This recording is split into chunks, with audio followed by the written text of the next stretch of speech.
শুভ সকাল আমার প্রিয় পরিবার, তোমরা সকলেই কেমন আছো? আশা করছি যে যেখান থেকে ব্লগটা দেখছো সকলে ভালো আছো।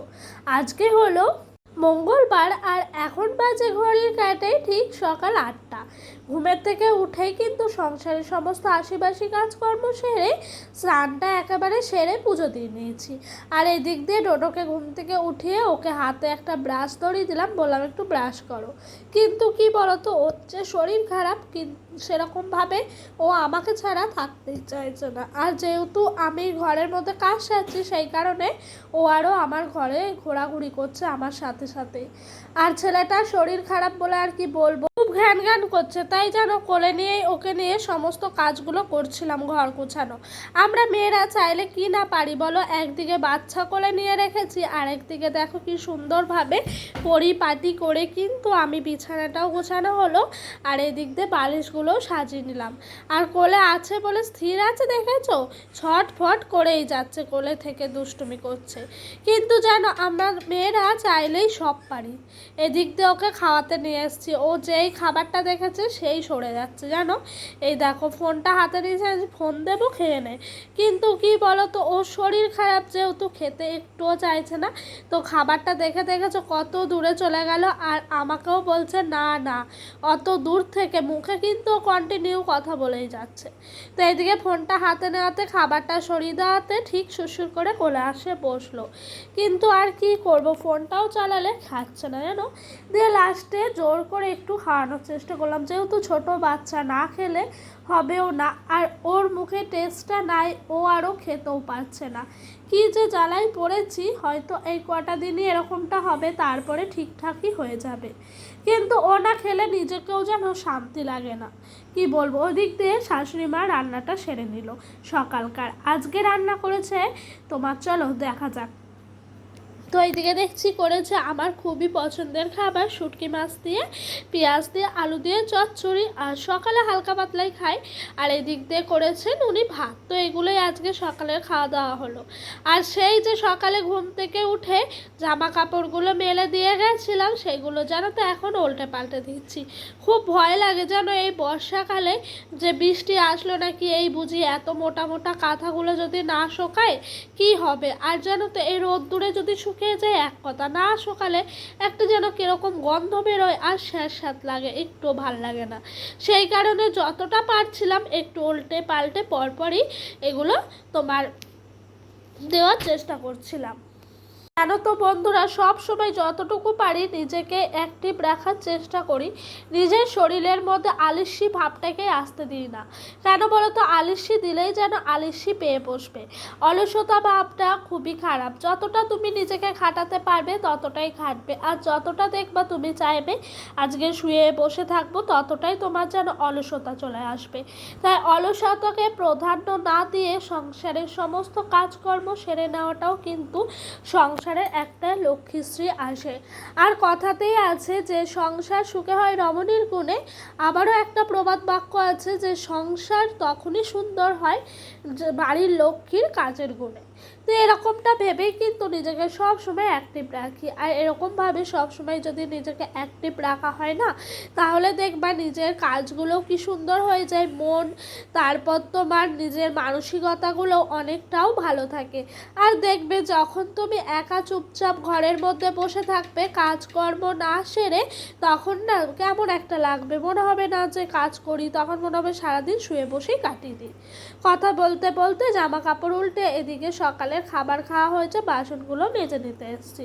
ওদিক দিয়ে সকালকার ওই বাসনগুলো মাজলাম। আর কালি হাঁড়িটা তো আমি সকালেই মাজি, মানে এই সময়টায়, ফার্স্ট সকালে না, তারপর যেই সমস্ত বাসনটা মাজি ওই ধরো 9:30 থেকে 10টার মধ্যে, তখন কিন্তু হাঁড়িটা মেজে আবার নতুন করে তোমার ভাত বসাই, তারপরের দিন আবার মাজি। কালি হাঁড়িটা মুছে রেখে দিই বুক পিঠ, তার জন্য কিন্তু আর মাজা হয় না।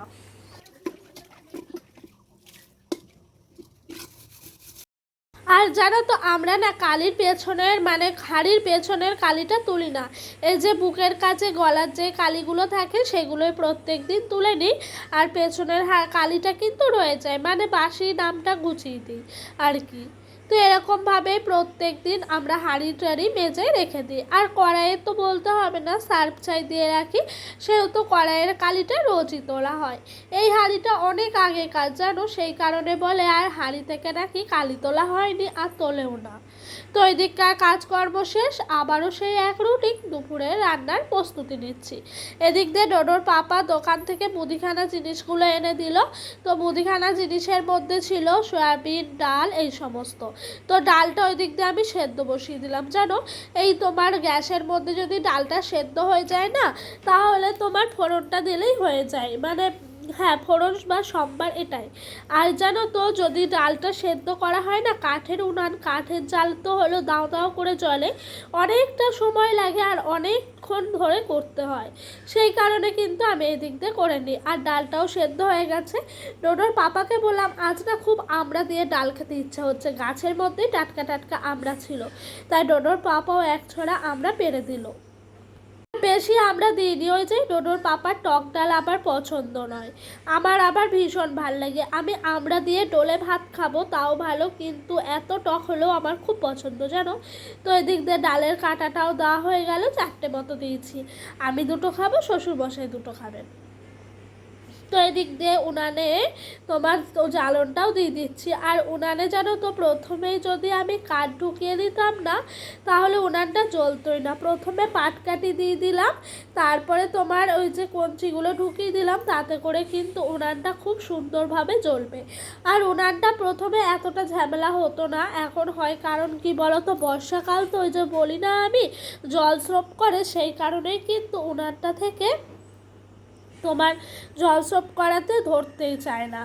যাই হোক, রান্না বান্না তো বসিয়ে দিলাম সময়ের মধ্যে। আজকে মনটা অনেক খুশি খুশি লাগছে, কেন জানো তো, আমি যদি রোজ 11টার মধ্যে রান্না বসাই তাহলে আমার মনটা ভীষণ খুশি লাগে। কারণ কি বলো তো, সময়ের মধ্যে রান্নাটা হলে ডোডোকে একটু সময়টা দিতে পারি, নাহলে ওকে স্নানটাও তাড়াহুড়ো করে করিয়ে কোনো রকম ঘুম পাড়াতে হয়।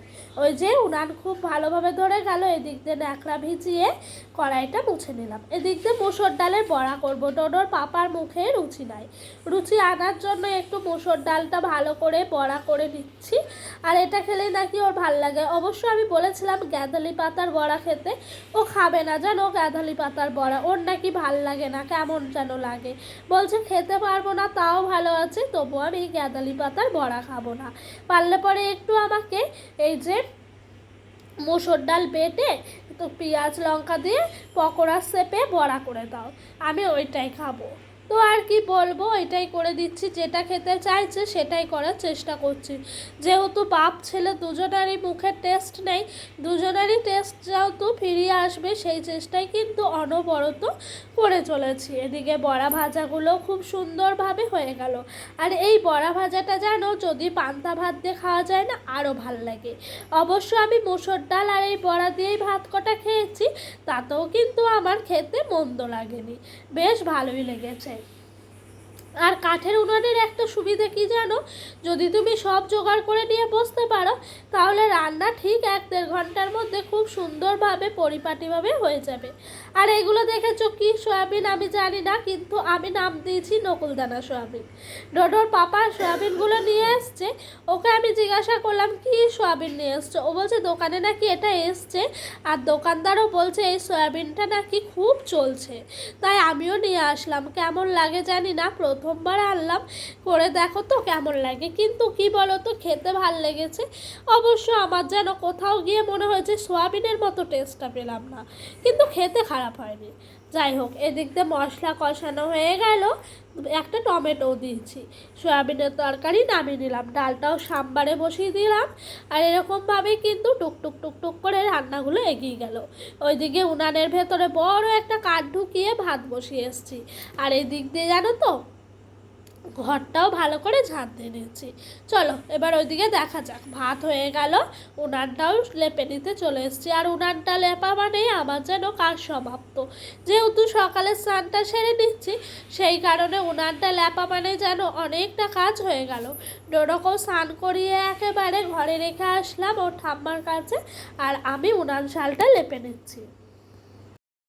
চলো উনানটা লেপতে লেপতে সুন্দর সুন্দর কমেন্ট পড়া যাক। রূপা দিদিভাই বলেছ যে টোটোকে ডাঁটা বা সজনে ডাঁটা বা যে কোনো ডাঁটা খাওয়াতে, জানো তো ওনা খেতে পারে না, কি করা যায় কে জানে।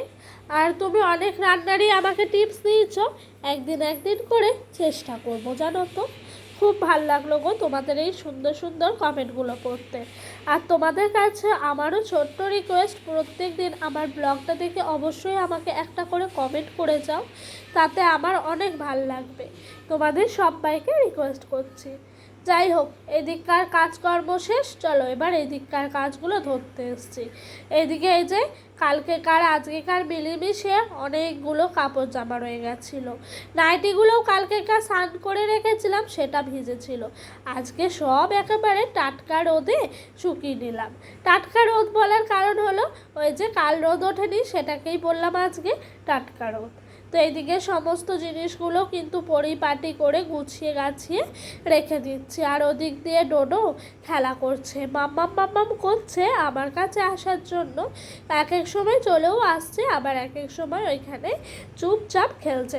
আজকে ব্যতিক্রম হলো, ওরা অনেকক্ষণ আগেই ঘুমিয়ে গেছিলো, তার জন্য দুপুরটা ঘুমাতেই চাইছে না। চলো আজকের ব্লগটা এই পর্যন্তই রাখলাম। তোমাদের যদি ভাল লাগে অবশ্যই লাইক কমেন্ট করো, আর যদি আমার ব্লগটা তোমাদের আরও ভাল লেগে থাকে চ্যানেলটি সাবস্ক্রাইব করে পাশে থাকা বেল নোটিফিকেশানটা অন করে দিও, আমার নিত্যদিনের ভিডিওগুলো তোমাদের কাছে সবার আগে পৌঁছে যাওয়ার জন্য। তো বন্ধুরা চলো আজকের মতো এই পর্যন্তই রাখলাম। সবাই ভালো থেকো, সুস্থ থেকো, নিজেদের শরীরের খেয়াল রেখো। তোমাদের সাথে দেখা হবে আবারও নতুন কোনো একটা ব্লগে। Bye, take care.